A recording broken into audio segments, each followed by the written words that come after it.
ఫింగర్కి cut injury అయింది అనుకోండి, finger కట్టే బ్లడ్ వస్తుంది ఏదో ఒక రీజన్ వల్ల, ఏదైనా హెవీ ఆబ్జెక్ట్ పడ్డా కానీ నైఫ్ కట్ అయినా కానీ. సో అది ఎంత సివియర్, ఎంత సీరియస్ ఇంజురీ అది మనకు బయట నుంచి చూసి చెప్పగలుగుతామా? దాన్ని జస్ట్ కుట్లేస్తే సరిపోతుందా, జస్ట్ కుట్లు లేకుండా కూడా పట్టి పెట్టేసి సరిపోతుందా అనేది దాంట్లో చాలా ఇష్యూస్ ఉంటాయండి. అంటే మనకు చాలా థింగ్స్ చూడాలి మనం ఏదైనా కట్ ఇంజురీ అయింది అంటే. ఒకటి ఏంటి అంటే ఏమేం స్ట్రక్చర్స్ డ్యామేజ్ అయినాయి అని. సో డ్యామేజ్ కానేకి చాలా స్ట్రక్చర్స్ ఉన్నాయి ఒక ఫింగర్ లో. మనకు ఒక కట్ అయింది అంటే ఓన్లీ స్కిన్ డ్యామేజ్ కావచ్చు. సో ఓన్లీ స్కిన్ డ్యామేజ్ అయింది అనుకోండి, ఆ స్కిన్ ఎంత లెవెల్ వరకు డ్యామేజ్ అయింది, ఐదర్ నైఫ్ తో క్లీన్ గా కట్ అయిందా లేదంటే క్రష్ అయిందా, లేదంటే క్రష్ అయితే కొంచెం ఎడ్జెస్ వెళ్ళిపోతాయి. సో అట్లాంటి దాన్ని బట్టి స్కిన్ మేనేజ్మెంట్ ఎట్లా అనేది ఐదర్ స్టిచెస్ వేసి కానీ లేదంటే ఐదర్ ప్లాస్టిక్ సర్జరీ ప్రొసీజర్ చేసి కానీ, ఐదర్ స్కిన్ గ్రాఫ్ట్ కానీ ఫ్లాప్ కానీ, స్కిన్ లాస్ ఉంటే సో స్కిన్ అట్లా మేనేజ్ చేయాలి. సమ్ టైమ్స్ స్కిన్ తో పాటు డీప్ ఉన్న స్ట్రక్చర్స్ కూడా పోతాయి. ఒకటి ఏంటి అంటే మోస్ట్ ఇంపార్టెంట్ రక్తనరాలు, బ్లడ్ వెజల్స్, ఆర్టరీస్, వెయిన్స్. ఈ రక్తనరాలు కట్ అయినాయి అంటే మనకి ఆ వాటిని అడ్రస్ చేయకుండా ఓన్లీ స్కిన్ క్లోజ్ చేసినామంటే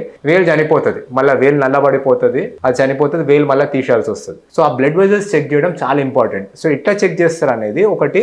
క్యాపిలరీ రీఫిల్లింగ్ అంటారు. అంటే మన ఫింగర్ ఉందనుకోండి, పింక్ కలర్ ఉంటుంది, దాన్ని ప్రెస్ చేస్తే వైట్ అయ్యి మళ్ళీ ఇమీడియట్గా పింక్ అవుతుంది. అది that is called capillary refilling.